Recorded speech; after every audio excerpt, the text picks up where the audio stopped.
City India news Telugu, ఇది చీకటి వెలుగు. అవును, నిజమే. మేము రుణమాఫీ పూర్తిగా చేయలేదు. ఇంకా 17.14 లక్షల మందికి ఇంకా రుణమాఫీ చేయాల్సింది. మంత్రి ఉత్తమ్ కుమార్ రెడ్డి. ఈ సాంకేతిక కారణాల వల్ల పూర్తి రుణమాఫీ జరగలేదు. 1.20 లక్షల మందికి ఆధార్ నంబర్ 12 ఉండాలి. కానీ కొందరికి 11, మరికొందరికి 13 నంబర్లున్నాయి. అందుకే పూర్తిగా రుణమాఫీ చేయలేకపోయాం. 1.61 లక్షల మందికి ఆధార్ కార్డు మరియు లోన్ అకౌంట్ల పేరు వేరువేరుగా ఉన్నాయి. 1.50 లక్షల అకౌంట్లలో బ్యాంకు వాళ్ళు ఇచ్చిన వివరాలు కొన్ని తప్పులున్నాయి. 4.83 వేల మందికి రేషన్ కార్డులు లేవు. 8 లక్షల మందికి 2 లక్షల రుణం పైగా తీసుకున్న వాళ్ళు ఉన్నారు. సరే, కొన్ని ఏదైతే సాంకేతిక కారణాల వల్ల రుణమాఫీ జరగలేదో వాళ్ళకి 100% మేము రుణమాఫీ 2 లక్షల రూపాయల వరకు చేస్తాము అని చెప్పి మరోమారు మేము హామీ ఇస్తున్నాం. ఎందుకు ఆగినాయి? కొన్ని 1,20,000 అకౌంట్లకి ఆధార్ నంబర్లు, ఆధార్లో 12 డిజిట్స్ ఉండాలి.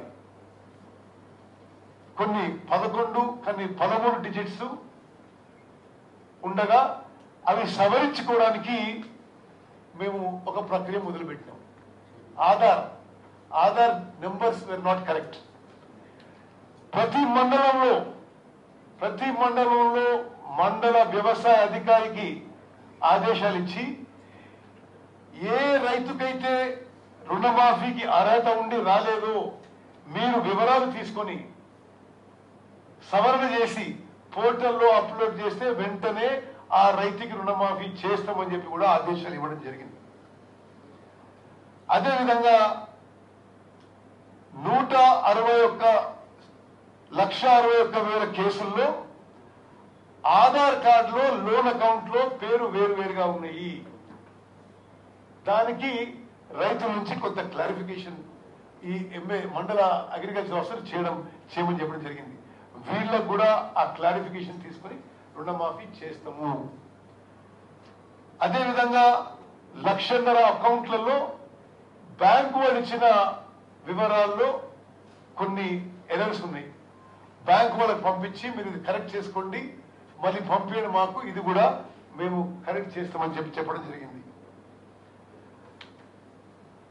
4,83,000 మందికి రేషన్ కార్డ్ లేని వాళ్ళకి మండల అగ్రికల్చర్ ఆఫీసర్ వాళ్ళ ఇండ్లకు విజిట్ చేసి నిర్ధారించుకొని వాళ్ళకు కూడా వెంటనే రైతు రుణమాఫీ చేయబోతున్నాము. అదేవిధంగా 8 లక్షల అకౌంట్లకి 2 లక్షల కంటే ఎక్కువ రుణం తీసుకున్న వాళ్ళకి, ఉదాహరణకి మీరు 2,10,000 తీసుకున్నారు అనుకోండి, మీరు 10,000 బ్యాంక్ కట్టేసిన వెంటనే మేము 2 లక్షల రూపాయలు ఆ రుణం ప్రభుత్వం పేరు చేసి క్లియర్ చేస్తాము. మీకు వివిధ ఉదాహరణలు ఎందుకు ఇచ్చానంటే, ఎటువంటి సాంకేతిక లోపాలున్నా ఈ ప్రభుత్వం